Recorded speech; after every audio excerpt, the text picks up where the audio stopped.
Welcome to Indian astro science. Indian astro science में आप सभी का स्वागत है।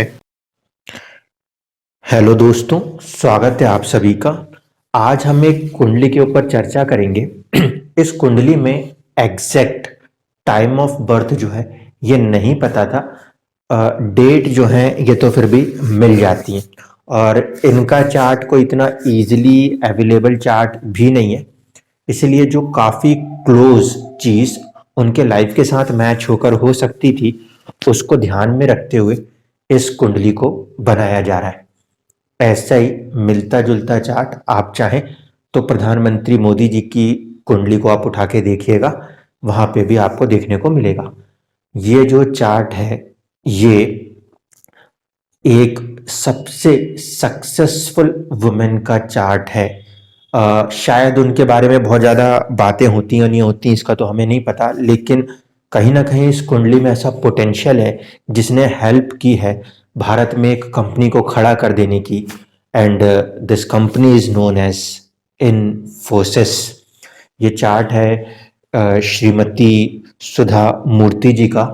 अब हम इस चार्ट के अंदर देखते हैं कि कैसे ये फॉर्मेशंस हमें नजर आते हैं कि उनको एक स्ट्रांगली बिजनेस वुमेन कहूँ या उससे ज़्यादा बेहतर टर्म में कहूँ एक बेस्ट सोशल वर्कर को बोलूँगा यहाँ पे मैं, rather than using a term business women, she is a best social worker जो कि इंडिया के पास हैं।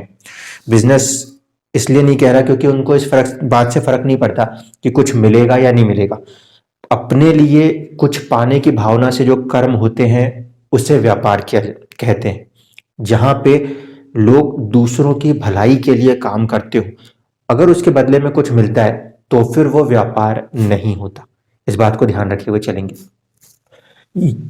ये जो लगन कुंडली है ये 8 नंबर से बनती है, और इसमें जो स्वामी है मंगल वो 12वें घर में चले गए, 12th हाउस में मंगल का कनेक्शन है। तो एक चीज तो आएगी, वो क्या कि कहीं ना कहीं जिंदगी में चुनौती और संघर्ष बना रहेगा, लेकिन जो यहाँ पे नक्षत्र आता है वो कहीं ना कहीं अनुराधा नक्षत्र है जो कि शनि के पास है।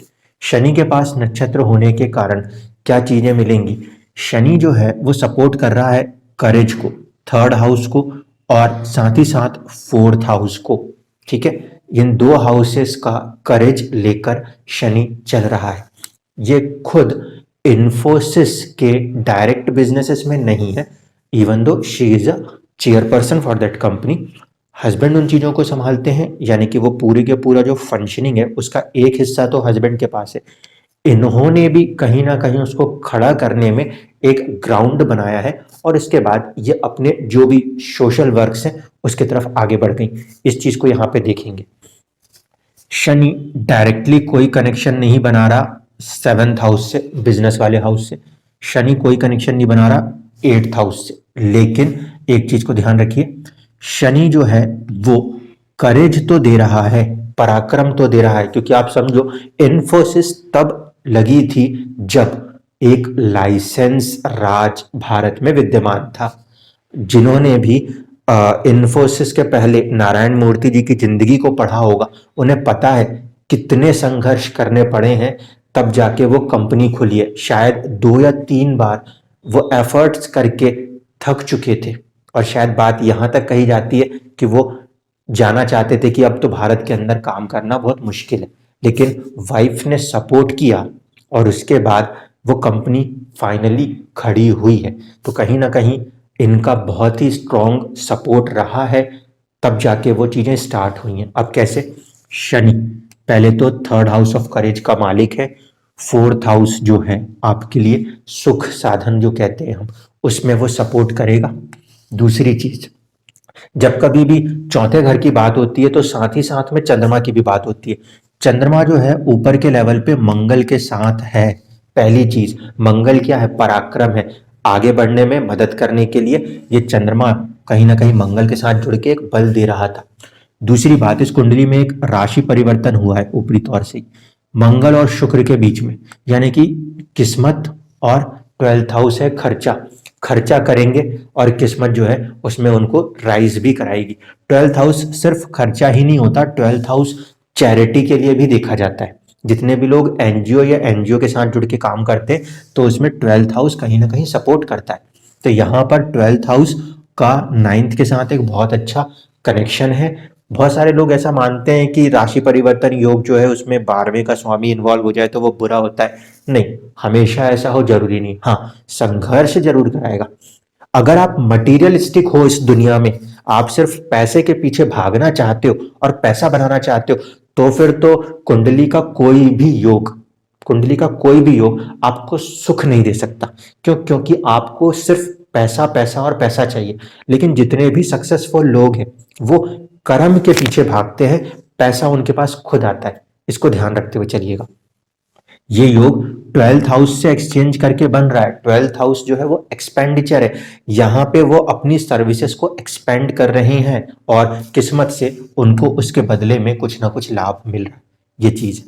इसके बाद जब हम नवमांश में आते हैं तो शनि कहीं ना कहीं फर्स्ट हाउस से कनेक्शन बनाता है, जो कि बहुत स्ट्रांगली किस्मत के अंदर उनको एक पोजीशन दे रहा है कि मुझे कहाँ जाना है। क्योंकि 9th हाउस एक्चुअली क्या है, एक धर्म स्थान है, धर्म का भाव है। 9th हाउस का ही डिवीजन जब हम बात करते हैं नवमांश के लिए, तो वो उस काम को लेकर काफी स्ट्रांगली आगे चलती हैं। ये चीज उनको सपोर्ट कर रही है। अब मैं पहले इसके कॉम्बिनेशंस को बनाता हूं जिससे कि हम ये देखें कि उनका प्रोफेशन और उनकी लाइफ के गोल्स किस तरीके से सेट हो रहे होंगे। इसके लिए हमें किसकी जरूरत है? सबसे पहले हम चलेंगे शनि के ऊपर।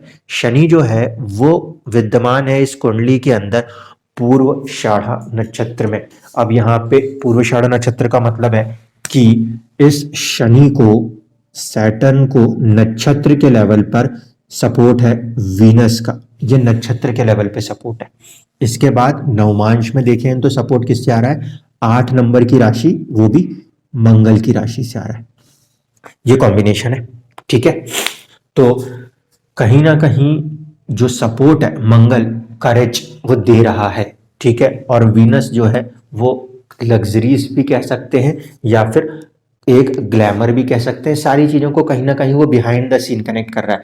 वो खुद से उसमें नहीं आए हैं, लेकिन फिर भी उनका काम जो है वो उनको लाइमलाइट में लाने के लिए उनकी लाइफ में सेट हो गया था।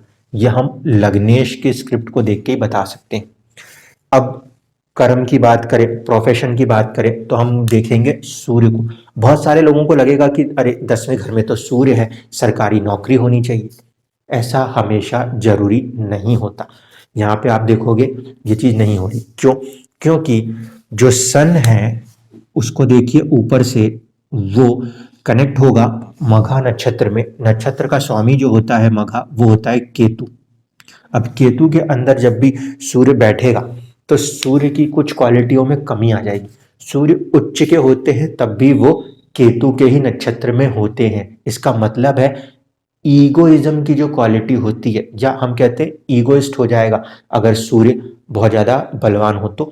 मगर जब वो केतु के साथ बैठेगा तो वो अपने इस भावना को, ईगोइज्म की भावना को त्याग देगा।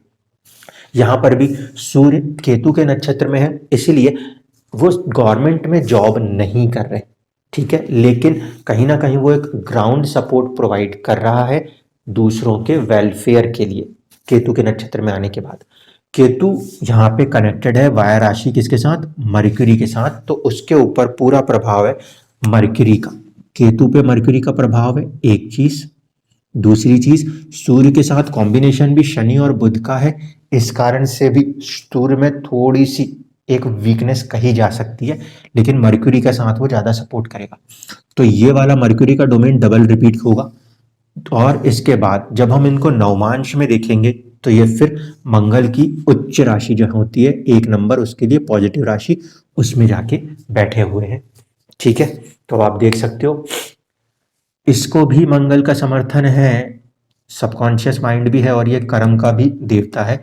और सूर्य उसको भी मंगल का ही सपोर्ट है। और मंगल कैसा प्लेनेट है? मंगल एक इंडिपेंडेंट काम करने वाला ग्रह है। वो किसी के अंडर में दब के काम नहीं कर सकता, इसको ध्यान रखना होता है। मार्स को इस बात के लिए खासकर देखा जाता है कि वो एक इंडिपेंडेंस के साथ बात करता है। ये फैक्टर यहाँ पे दोनों चीजों पे चल रहा है। इसके साथ साथ, इस कॉम्बिनेशन के साथ साथ एक चीज और है जिसको कि ध्यान रखना है। इस मंगल के ऊपर ना सिर्फ कि चंद्रमा का बल्कि राशि परिवर्तन के कारण शुक्र का भी प्रभाव रहने वाला है। ठीक है, ये चीज मंगल के ऊपर है, क्योंकि अब हम जब देखेंगे उन्होंने की क्या है, इंजीनियरिंग की हुई है, साथ ही साथ कंप्यूटर साइंस इंजीनियरिंग के बाद उन्होंने प्रोफेशन के अंदर देखेंगे तो कुछ किताबों को भी लिखा है, अच्छी किताबें भयंकर अच्छे लेवल पे, और साथ ही साथ चैरिटी वर्क्स भी है। तो अब दशमांश की तरफ जाएंगे, नवमांश को हम देख चुके। एक चीज और बता देता हूं कि यहाँ पे जो सेकंड हाउस है, सेविंग्स का मालिक है, वो गुरु है। गुरु चौथे भाव में बैठे हैं, वो धन संपदा देंगे, लेकिन नवमांश में आप ध्यान से देखो तो पहले वो नीच राशिस्थ हो रहे थे, इसीलिए इनका जन्म जो है वो भी कोई बहुत ही हाई या रिच फैमिली में नहीं हुआ था। शुरुआत के एक संघर्ष को इन्होंने भी देखा है, किस्मत के अंदर ये फॉर्मेशन है। लेकिन मंगल ये क्योंकि वहीं पर उच्च का है तो ये चीजों को राइज कराएगा। इस कारण से आप देखते हो कि वो बहुत ही बड़े प्रॉपर्टी पे आज उनका अधिकार जरूर हो, लेकिन उनकी जिंदगी आज भी पूरी सिंप्लिसिटी के साथ चल रही है। सबसे मेन चीज शनि, सबकॉन्शियस। शनि जब सबकॉन्शियस होता है तो इंसान की जिंदगी हमेशा बहुत साधारण चलती है। जनता से जुड़ के काम करने के लिए शनि को माना जाता है, तो वो चीजों को कर रहा है। अब प्रोफेशन में लेके चलते हैं। प्रोफेशन के अंदर जब हम चलेंगे तो दशमांश की कुंडली की बात करेंगे। अब दशमांश की कुंडली में आते ही शनि तो नीच राशिस्थ है। पहले लगेगा कि कर्म कैसे करेगा, क्योंकि हमारा सोचने का ढंग शनि है और वो दशमांश की कुंडली में नीच राशिस्थ है। पहली चीज तो देखिए, ये 6th हाउस में गए हैं, इसका मतलब सर्विस को लेकर तो वो आगे बढ़ाएंगे। यहां पर शनि नीच राशिस्थ तो है, लेकिन मंगल से उनका राशि परिवर्तन है। राशि परिवर्तन होने के कारण शनि जो है उसको बल मिल जाएगा, वो भी 11 नंबर की मूल त्रिकोण राशि का। मूल त्रिकोण राशि 11 नंबर की राशि। 11 नंबर की राशि किसकी बात करती है, टेक्नोलॉजीज की बात करती है। ह्यूमैनिटेरियन है वो राशि, ह्यूमैनिटी के लिए काम करने की बात करती है। इस कारण से शनि जब राशि परिवर्तन करेंगे तो वो कोशिश करेंगे टेक्नोलॉजीज के दम पर, टेक्नोलॉजीज के दम पर ह्यूमैनिटेरियन सपोर्ट्स प्रोवाइड कराने का, क्योंकि इसमें राशि परिवर्तन यहाँ पे शनि को कमजोर नहीं होने देगा। भले आपको शनि नीच राशिस्थ दिख रहा हो, शनि नीच राशिस्थ है, इसका मतलब है शुरुआत में कर्म में काफी संघर्ष आएगा। लेकिन शनि जैसा ग्रह छठे भाव के साथ अगर कनेक्ट हो रहा है तो इस बात को मान के चलिए कि इंसान अपने संघर्ष को पूरी स्ट्रांगली फाइट करेगा। और यहां पर तो शनि को मंगल का साथ प्राप्त है, ये बहुत ही बेहतरीन बात है। मंगल का साथ जब शनि को प्राप्त हो तो सैनिक के बराबर होता है। कितनी बार भी गिरना पड़ा हो फिर भी इंडस्ट्री खड़ी करके दिखा दी गई है, ये चीज मुमकिन है। दूसरी बात देखिए, राहु करेज हेल्प करेगा ही करेगा, टेक्नोलॉजी इसके लिए तो बिल्कुल करेगा, क्योंकि राहु टेक्नोलॉजीज का वैसे भी बेस प्लेनेट है, तो वो चीजों को इसने करके दिखाया है। जो इनका लगन बनता था वो 9 नंबर से बनता था, गुरु से बनता था, तो इसीलिए ये टीचिंग के अंदर भी है और बुक राइटिंग भी इन्होंने की है। किस्मत में देखिए गुरु जो है वो कहीं ना कहीं 3rd हाउस से कनेक्ट हो रहा है, शनि जो है वो 3rd हाउस का मालिक भी हो रहा है, और राइटिंग जब भी होती है तो उसमें 3rd हाउस की इंपॉर्टेंस होती है। शनि ना सिर्फ कि उसका लॉर्ड है, वहां पे मंगल जैसा ग्रह उच्च का हो रहा है, और गुरु अगर नीच हो भी तब भी मंगल का सपोर्ट है उसे किस्मत में, वो चीज उनको राइटिंग के लिए भी आगे लेकर आ रहा है। तो ये जो चार्ट है, इस चार्ट के अंदर जब हम प्रोफेशन को देख रहे हैं तो मल्टीपल टैलेंट्स आ रहे हैं। हम जब इसको रीड कर रहे थे तो प्रोफेशन के लिए सूर्य को रीड करेंगे, ये बनेगा सन, अगेन नक्षत्र लेवल पे केतु सपोर्टेड बाय मर्क्यूरी, और फिर अगेन सन। अब यहां पे आप देखो सूर्य क्योंकि अपने आप में यहां पर स्ट्रेंथ ले रहा है, ये सपोर्ट कर रहा था खुद के एक इंडिपेंडेंट वर्क को, और इसी सूर्य के इस पोजीशन के कारण वो सबसे टॉप पोस्ट पर है अपनी कंपनी में।